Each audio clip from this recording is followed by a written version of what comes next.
All right, Lauren Klein is here, Pittsburgh Property Diva, Coldwell Banker, Marysville, 412-628-8286. Now, if you want to call in and be on the program today, and a lot of you making that transition, kids are back, school is long in session, forget about that. You're settled in, you're starting to make plans for late winter, or of course 2019 and beyond. You're thinking your house, you need to sell it. Man, you've come to the right place. Anything that you need in the way of a question answer when it comes to real estate, it's free. It's just a phone call away at 866-310-20. Dollar Bank Instant Access, kdkradio.com, or you can text us on the Red Automotive line, the best deal in town. PittsburghPropertyDiva.com is where you can also find out more. And we're going to all of the open houses tomorrow, as a matter of fact, that she would like to tell you about as we begin. Pittsburgh Property Klein. Good morning. Good morning. So I'm always glad to be here. It's nice to see you. We're glad that you're always glad to be here. Thank you. So we had a little bit of slow time in August as far as listings and inventory, but now this week you're going to see, if you haven't already, lots of new listings, some price reductions of houses that maybe were sitting on the market for the summertime, just because we have a little less buyers out while people are on vacation and busy with kids and time off work. So August things kind of slowed down a little bit, but right after Labor Day, I put up 5 listings in 1 week, mostly in the East. I had a really nice sale in Mount Lebanon. It was only on the market for about 2 days, and that was at the beginning of August. So our Pittsburgh market is still excellent. There are lots of houses to choose from, no matter what your budget or where you want to be. But I have some new, really, really nice listings that I put on this week, and I'm having, I think 7 open houses tomorrow, all at one time. So big open house Sunday, and I'm really looking forward to that because I think everybody's kind of back in the swing of things after the kids go back to school. Let's talk about the east of Pittsburgh. Truly one of the most historic places of Pittsburgh. Chic, yes. Trendy, absolutely. But real Pittsburgh, real city of neighborhood stuff. Yeah, there's some really nice suburbs to the east, and a couple of my favorites. Obviously, I love Shadyside. Yeah, who doesn't? I love Regent Square, Edgewood. Right. Yeah, Churchill has some really cool architecture. In fact, I have a listing that I just reduced this week. It was actually a pretty big price reduction. I'm down to $349.9. It's right on William Penn Highway in Churchill, but it is a massive stone. It's a hand-laid stone 2-story multi-level house that has so much charm and so much character. It's beautiful. So that one is open tomorrow from 12 to 3. Any of the houses that I talk about today will always be on my website. So if you don't know addresses and you want to look up the addresses later on, you can always go to PittsburghPropertyDiva.com and you'll see all the opens there and all the new listings. What do you advise people to do when they go to an open house, besides open the house? When you say that, are you talking about the sellers getting ready for that open house? No, or people that are actually going to go view people these houses. That go to open houses, I would say the main thing is to be, if you're a buyer and you're hitting open houses, an agent is going to greet you. And if you're working with an agent, the best thing to do is say hello, introduce yourself, and say, I have an agent, and we're just here to look around. That way it's a very no-pressured, relaxing tour of the house at your own pace. No, I was just going to say, because should you have a checklist, especially if you're going to look at a group of houses, things that you are looking to fit your living needs? Buyers do know, I think for the most part, they do know what they want. They do know what kind of features they're looking for. So I don't know if you need to walk around with a checklist, but you do want to have a good idea of where you want to be, what your budget is like, and then fitting that your location to your budget, and then narrowing down what your wants and needs and must-haves are, so that you're finding the perfect house, but it also has to be affordable. Yeah, that makes sense. It really does. And a lot of people are looking in Pittsburgh. Our market is so good right now.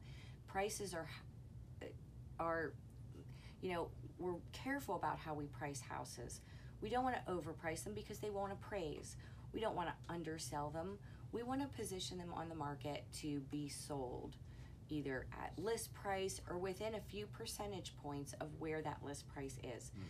So the folks that are out there thinking they're going to go in and, you know, get 8 or 10% off that list price is really unrealistic.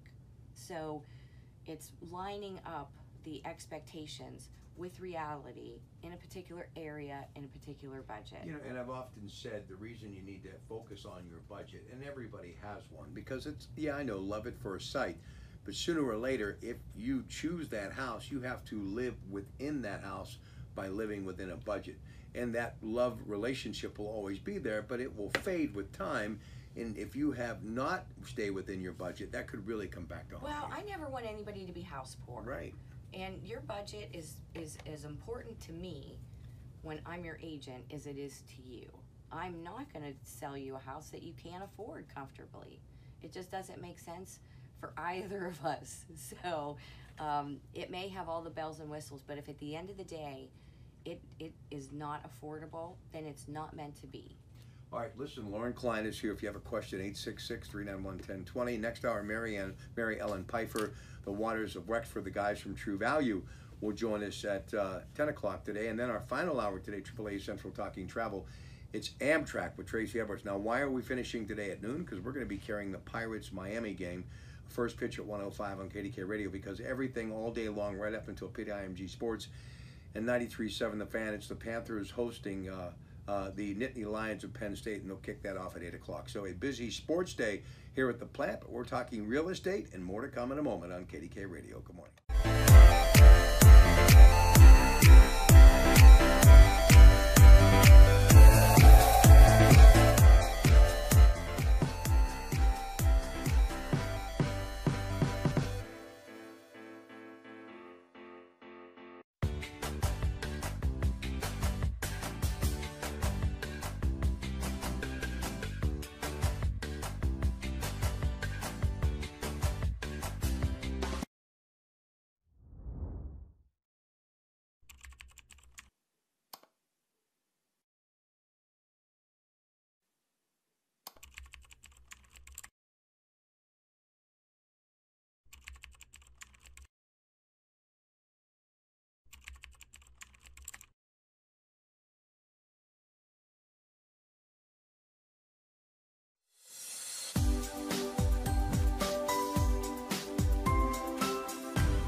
All right, Lauren Klein, PittsburghPropertyDiva.com, 412-628-8286. You have a question about real estate, you can phone in at 866-391-1020 or Dollar Bank Instant Access, KDKRadio.com, or you can text us on the Red Automotive line, the best deal in town. So if somebody is thinking about selling their home, realistically, what are we looking at timeline-wise, and what should they be thinking the earliest it would be for them to actually sell the house? And when do they start looking for a house, and all of the above? Well, if you want to sell by the end of the year, right, then you want to be on the market by the end of the month. You want to hit those people, the buyers that want to move for Thanksgiving, by Christmas, and by the time you're under agreement, you're 45 to 60 days out. So if you list in September, you're closing in, either the end of October or the beginning of November. So timing is really important, and I say this all the time. People are looking for houses for different reasons all the time. So you never know what kind of buyers are going to be out there, but right now you have the people who want to buy something by the end of the year, and if you want to sell by the end of the year, put your house on the market by the end of the month. Otherwise, you're probably going to want to wait until the spring market hits. So January, February, March, then that's a good listing time. So if you're not ready right now, then just hold off and wait till after the first of the year. Repairs that you should take care of if you want to sell by the end of the year that you should be jumping on right now, and ones that you can wait and see the warmth or lack thereof it when it comes to your home on the market? Well, before we get into the winter season, I think roof and your heavy mechanicals like your furnace, you want to make sure those are in good order. Right. And I'm all about maintenance. So homeowners should have, if they don't already, kind of a yearly maintenance checklist that they go through to keep that house in prime condition. So if you do have to sell, if you do get a job relocation and you have to put your house on the market in short order, you want to make sure your house is in tip-top shape. And I like tip-top shape. So before we hit winter and you think, maybe I need a new roof, or I at least need somebody to come and take a look at it to make sure that, I don't have any leaks, I don't have any lifted shingles, there's not a lot of debris in my gutters, those kinds of things before the weather gets, really cold and crappy and you don't want to do anything outside. Exterior things are always a good idea. Or is the consumer so savvy today that you cannot get by, even though you don't think, if it's cosmetic, I've got to fix it, but if it's not really cosmetic to where it's visual to the eye, I don't have to worry about it? If somebody's coming in to look at your house, one of the first things they're going to ask today's consumer is, how's the roof and how old is the roof? Sure, and that's why we have seller disclosures. We want the seller to fill out that seller disclosure honestly, thoroughly. How old's the roof? Did you ever have a leak? How old's your furnace? Do you have it serviced regularly? It's a 9-page disclosure that needs to be filled out by every seller, to the best of your knowledge and information. Now, things that happened before you lived there, you may not know about, but during the time period that you lived there, we have an expectation that you're honest on that seller disclosure. But having said that, 99% of buyers, unless they're investors and contractors themselves, have a home inspection. So you could be honest as the day is long on that seller disclosure, and there are things you still don't know about as a seller. Then you have your home inspection and they find some miscellaneous things or some major things that you had no idea about. So, inspections are a whole nother ballgame, but on my website, there are lots of seller and buyer tips, and I think it's real important to get that house as tuned up as you possibly can before you list it, to get in front of any issues that you may have on home inspections. So, folks, some of these things that we're talking about, if you want to call in, and we're getting some calls right now, we'd love to hear from you to give us your thoughts or chime in on any of the topic of discussion with Lauren Klein. She's here twice a month, 412-628-8286, 412-628-8286. Sadly, you've got a family member right now maybe listening to us who is coming back or was headed over for the first time to start gathering all of the stuff, that the home that they grew up in, that their parents have loaned for the last 40 years, now has to go up on the market. Yes. And once they get in there and they realize, the disclosure and everything that they've got to do and repair, that they're going to make hardly next to nothing in the way of a profit or anything for the most part. We've always heard this topic as is. Do people actually still sell homes that way? Yes, we do. Yes, we do. And if the seller doesn't have the finances to make repairs on the house that need to be made, then it becomes the buyer's responsibility, and that's as is. And the buyer goes in knowing that whatever's wrong with this house, I'm going to have to fix it. And can I afford to fix it? Do I have the expertise? Do I have the time? Do I have the money to make these changes or make these adjustments? And I think, and that's why it's really, really important when you're in that situation and you're putting a loved one's house on the market to have a plan of action. And without that plan of action, you're going to be all over the place, and that is no fun for anybody. Yeah, and we talk about the whole power of attorney thing and estate planning, and it's all so essential. So when you do get that real estate agent, all of the balls are in place, and you can get moving in the right direction. Okay, let's take our first call of the morning with Lauren Klein, Pittsburgh Property Diva. Bob from the Mon Valley is on the air with us. Good morning, Robert. Welcome to KDK Radio. How are you? I'm doing fine. Good morning, guys. Interesting show today. I think I have an unusual question for you, Lauren. Hi, Bob. Hi. How are you? Good. Listen, I own property in the Mon Valley and close to the city. Okay. And the property values obviously have gone down. There's been a lot of changes. Factories have closed, things like that. And I've been watching the gentrification of the East Liberty area. And I was wondering if you see any time in the near future, I'm actually watching this Amazon thing because I think if you and everybody else, Bob. Right. Well, I guess my question is, should I sit on this property and see what happens here, or should I be cutting my losses and moving on out of the Mon Valley? Well, what condition is the property in? I would say it's in a very good position, condition. I have, it's probably, I would say it's the nicest house on my street by Mon Valley standards. Okay. Have you had a professional take a look at it and give you a market analysis with a high, a low, and a median? No, I have not. I've had two things happening. I have house flippers coming to my door. Okay. And calling, and I have people trying to buy it for other reasons, like, to convert it to commercial or something like.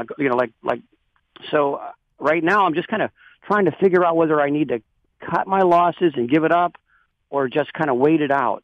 So anytime these changes go down, like for example, East Liberty, it doesn't happen overnight. So the people that were on a hold in East Liberty and Lawrenceville, well, you saw what happened in Lawrenceville.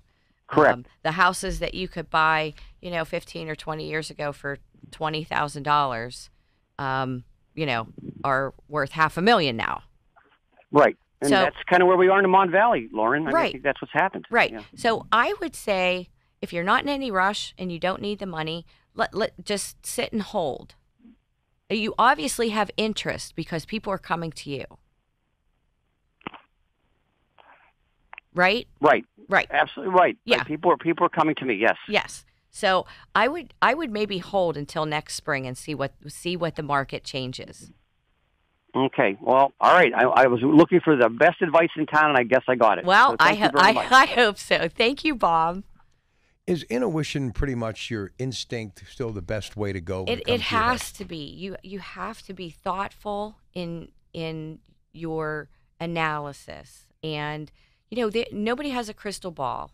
I wish I did, but I don't. And you have to use your past experience and your intuition and what the rest of the market is doing and how things are growing and moving, and so many wonderful businesses coming into the city and great businesses that have always been here, bringing people in from out of town. So it's important to pay attention to those things so you know what the market's doing. You know what amazes me? How many times I see people actually sell their home, but they stay in the same part of Pittsburgh. And to me, that just goes to show you how deep roots, once somebody gets into a house, they start to form. Right. Well, we have the same thing that happens in the suburbs. You know, they move from one end of one end of town to the other end of town.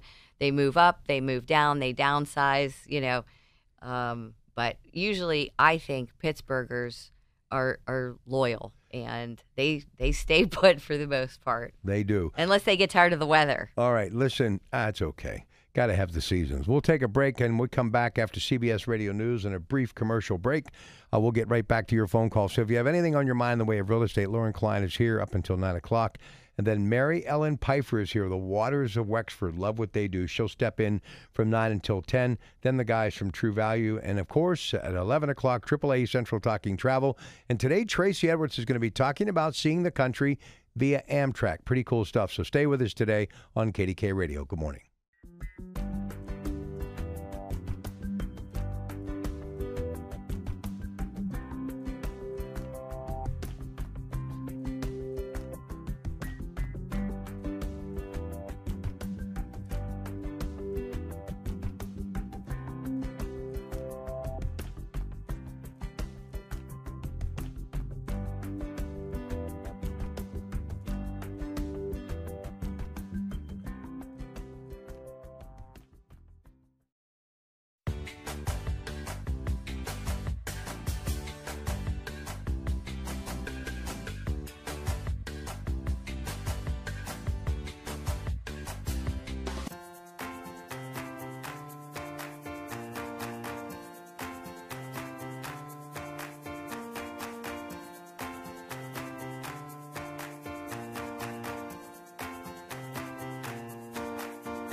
KDKA. All right, Mary Ellen Pfeiffer, looking forward to the waters of Wexford next hour.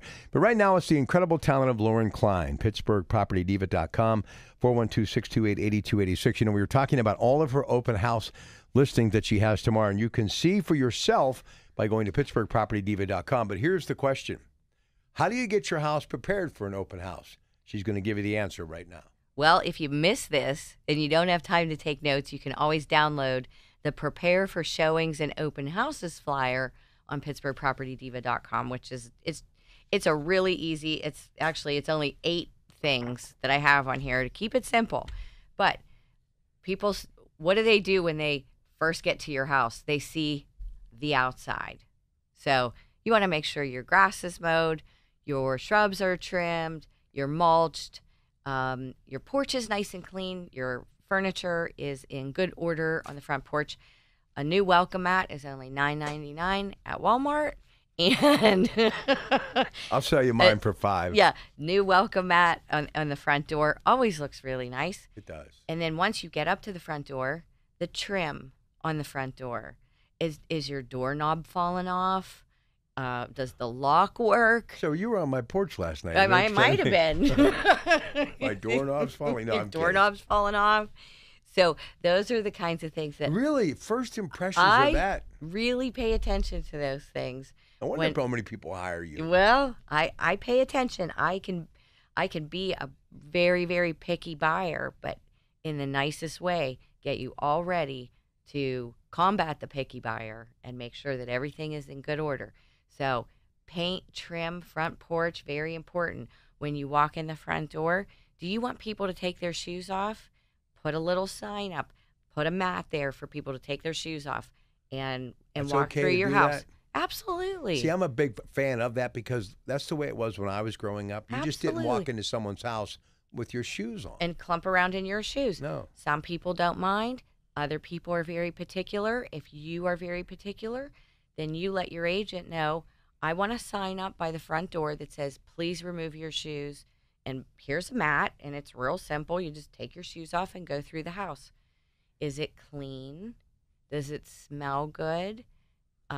Don't over air freshen. Not a lot of those things that you plug into the walls. Those really send a message that you're covering something up. Right. Okay. A light scent, a clean scent, like fresh laundry smells nice, or fresh baked cookies or a pie smell nice. Fish and broccoli do not smell nice. No. Okay? No. So don't cook that stuff the night before a showing or an open house. Oh, my goodness. Can you imagine if you realize after you've done it? It happens. Oh, my goodness. It happens. So people are very particular about smells and clean. Lauren, a lot of sunlight. Sunlight. Open those curtains. Open the blinds. You don't have to yank the blind all the way to the top, but if you have the what is this?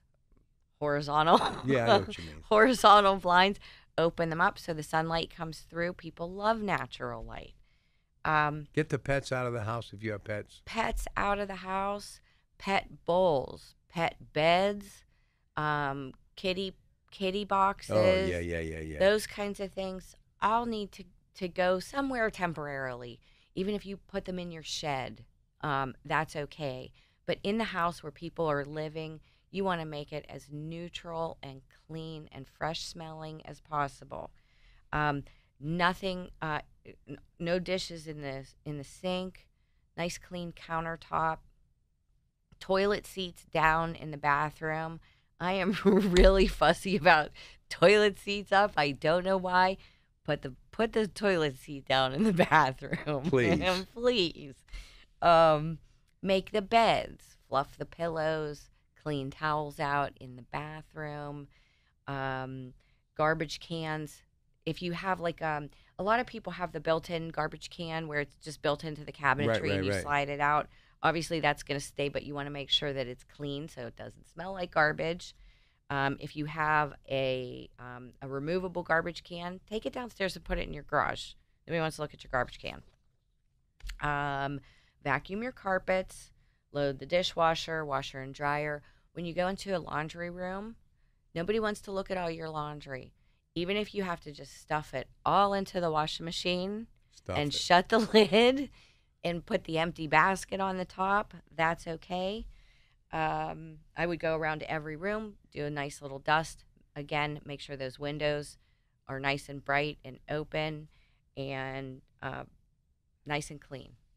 You know, everybody wants to make their house cozy. You know, you think of lighting candles, you think of aerosols, all that stuff. But reality is, just make it cozy, natural, with natural sunlight. The door open, meaning the storm door, there's glass when it comes to the entranceway. They can see into your house. Just make Mother Nature do the work for you. Right. Crack some windows. Right. Let the fresh air in. If you happen to make fish or broccoli the night before, I do have a really easy, and it's very cheap, little solution. I think you talked about this maybe, 6 months or last year.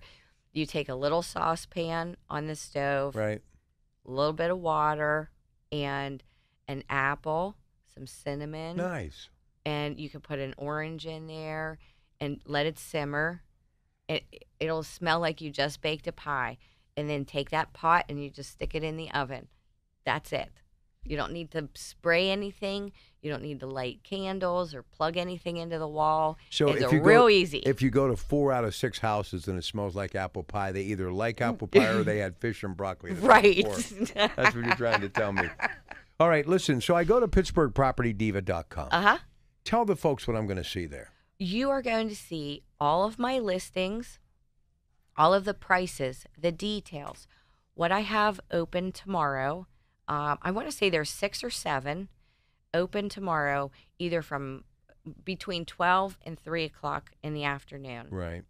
So if you're looking for a house and you want to hit some open houses, tomorrow might be a great day to do that. You're also going to be able to find tips if you're a buyer, if you're a seller. There are tabs you can drop down. You can download all my tip sheets, my forms, anything that's helpful to you. And you can always call me or send me an email, and I'll try and help any way I can. All right, let's get a break in here. We'll come back, spend the remaining moments on some of the things that we learned today on the program. But you can always find out more, as we mentioned, by going to PittsburghPropertyDiva.com. And if you want to talk to her directly, you can call her directly at 412-628-8286. If you have a question for us, 866-391-1020. Dollar Bank Instant Access, KDKRadio.com, and you can text us on the Red Automotive line, the best deal in town. Pittsburgh Property Diva, Lauren Klein, Coldwell Banker, Murraysville. Back with more in a moment on KDK Radio. Good morning.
on the voice of Pittsburgh, KDKA. All right, I said to her moments ago, I said, are you ready? She said, I'm ready. So Ready. It's all yours. Kind of take us through the timeline on what we've learned today. Pittsburgh property diva Lauren Klein, Rob Pratt, KDK Radio. Good morning. Well, I'd like to touch quickly on my new listings and my Facebook page, where you will also be able to, and on my website, is check out some new drone footage I have of a couple new listings and some price reductions. I have 2 price reductions this week, 5 new listings, 7 open houses tomorrow, lots of drone footage. I also have some Matterport footage of a super cool house I listed in Monroeville on Kelly Court. It is so modern and so fresh.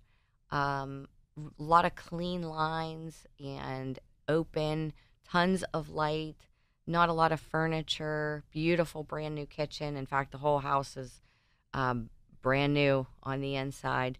But you can see lots of pictures. The Matterport, if you've never taken a Matterport tour, it's really easy, pretty self-explanatory once you get in there, but it will give you a 360-degree walk-through view of the house, and you just move it around with your finger or your mouse, and it's a really neat way to look at houses. The drone footage is really nice. Those videos are only about 2 minutes long, but you get to see the overhead, the neighborhood, the views. It's very cool too. If you are a seller and you're getting ready for a showing or an open house, make sure your house is cleaned up and smells good. Not a lot of clutter, nice and clean and tidy. Get your pets out and your pet supplies, pet bowls, garbage cans, all that kind of good stuff. And I think curb appeal, super important. I would definitely pay attention to what my house looks like from the outside. So drive up on your own house and be a buyer and say, oh, maybe I could trim those shrubs back a little bit. Maybe that tree needs trimmed down. Maybe I need to do a little edging or lay some new mulch or put a couple mums on my front porch. Those things go a long way, believe it or not. I never could figure out why fall isn't a more attractive time of year to sell your house. I guess it's just because people are so busy this time of year, you know? Well, they're busy, but it's also a good time of year if you do need to move by the end of the year and you want to entertain the holidays in a new house.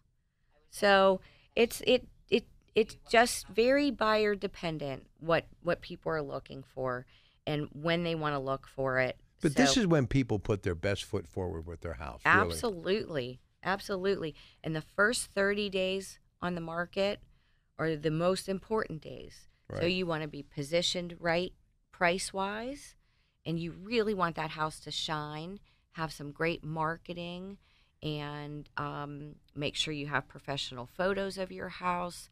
There's so many easy things to do to make your house really, really shine, and that's what I do. I meet with people all week long and talk to them about what needs to be done, what doesn't need to be done, save your money here, spend a little bit of money here, and, hopefully we position it right and we get it sold in short order. I don't like things to drag on. Everybody gets frustrated. Well, they do get frustrated, but when do you decide to punt? I mean, when does frustration become reality to where you've got to revisit the price or do something? Well, after 30 days, and either we've had no action or a ton of action and the feedback. So I have to look at that feedback. I share it with my clients, obviously, as soon as I get it. Mm-hmm. But after 20 or 30 days, and we have lots of showings, and the feedback is pretty consistent, then we need to make some adjustments and reposition ourselves to meet where the market is. So I don't like to let things drag on too long. No, because I think the longer you let things drag on, something else pops up. Right. And then the market may change. People may have more things to look at. It gets a little bit more competitive. But pricing when you're first out of the gate is very important. And the only way you're going to really know if you're priced properly, aside from looking at the comps Right. and doing a really nice, tight evaluation of the house, is to see what the buyers have to say. Because Right. if they love it, they'll buy it. And it's priced right. Lauren Klein, Pittsburgh Property Diva, 412-628-8286. What's a percentage or 1 out of 10? I mean, what is it when it comes to first price is right usually? Is it usually right, or are you slicing and dicing more times than not? Well, I like to think when my sellers really listen to me and I give them a range, list between here and here, Right. and they listen to me, the results are usually very, very good. If the property is unique, the unique properties are very hard to price and sell because you can't pull comps. So like a log cabin on 15 acres, that's hard to price. Right. So it's a lot of kind of adjustments, and you do great marketing and you bring buyers in, but it's unique. It's not for everybody, and there aren't a lot of comps to compare it with. Is your strategy any different when you have something like that to sell as opposed to a ranch house in Murraysville that's been there since 1957? Well, what I don't want to do is underprice it. I want to, as a selling agent, sell the house for as much as I can in the shortest period of time. You want it to work. When you're dealing with unique properties, the buyers that are interested in that unique property are few. It's not like, your $200,000 2-story, 3-bedroom, 2.5-bath house. Those are very easy to comp. It's the unique ones that are a challenge. And, I always tell my sellers too that this is not one of those houses that's going to sell overnight. I hope it does, but I have a feeling it's just going to be trial and error price-wise. If the pictures are good and we're getting, some showings, but it's trial and error with unique properties.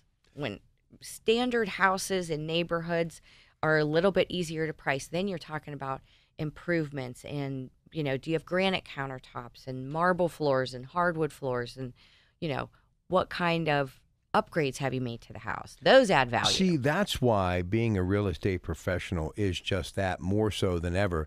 Because for cookie cutter, for many years, it was that ranch house or that row house or that condo or that split level or that Victorian. But now it's wide open out there. It is. There are tons of different houses to pick from in tons of different neighborhoods with different demographics. And it is really a case-by-case analysis. All right, who's calling you right now to say, hey, look, this is what you need to do for me? Is it the person who wants it by the end of the year? Person wants the spring market next year? Who person right now has decided, I'm going to move on and get another broker? In this case, it's going to be Lauren Klein and Caldwell Banker. I mean, all of the above? I say if they call me now and they say, I really need to sell my house by the end of the year, I say, well, we need to get it on the market in the next 2 weeks. That quick? Next 2 weeks, 3 weeks. Yes, absolutely. You want to hit that market right after Labor Day and get in there because, again, even if you list by the end of September and you sell it in 2 days, you're still not closing until November. Should you have a place lined up already or an idea of where you want to go? You need to definitely have a plan in place. If you're building new construction and you want your house sold by the end of the year, but your new construction isn't going to be finished until April, then we need to have an alternate housing plan for you in place. What's the typical time with new home construction? It's 3, 6 months? I would say 4 to 6 months. Okay, in between. Yeah, and then if you're doing a custom build with a lot of square footage, then you could be 9 months, a year, just depending on how big that house is. But if you want your house sold by the end of the year, don't miss the boat in September. What do you do between now and 2 weeks? So they make the call to you today, and they in 412-628-8286 say, Lauren, I want to be within 2 weeks. So what do you do between now and 2 weeks to get it on the market? I go and meet with them. I give them a plan of action, right, based on the overall condition of their house. Do they need to make a couple little improvements? Do they need to move some furniture around, pack some things up? I give them a plan. And then we set a timeline. Here's when your photographs need to be done by. Here's when I need to launch your listing. Here's when we'll have an open house. And there's a process that I developed over the last decade that is very, very smooth. And I try and keep my clients organized, and that decreases panic and upsets. Yeah, don't get overwhelmed. Don't panic. It Don't is freak overwhelming to begin with. Well, but the more organized you are and the better prepared you are and the better plan of action you have, the better you'll feel. Let me, the old saying, don't love anything and can't love you back.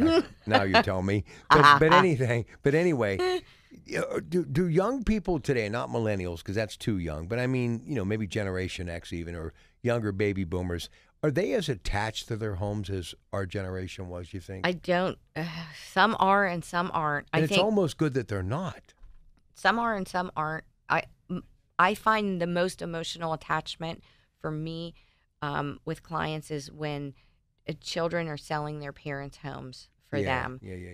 I do have people who get sad. I brought my babies here. I had parties here. There is always some kind of sentimental value, but I think it's less with the younger people. Just don't do what I did. It's time for you to move out of my house. You know what I'm saying? That type of thing. Because time does go on. But here's what's amazing. And you've seen this so many times, and you're such an adult compared to me. I get that.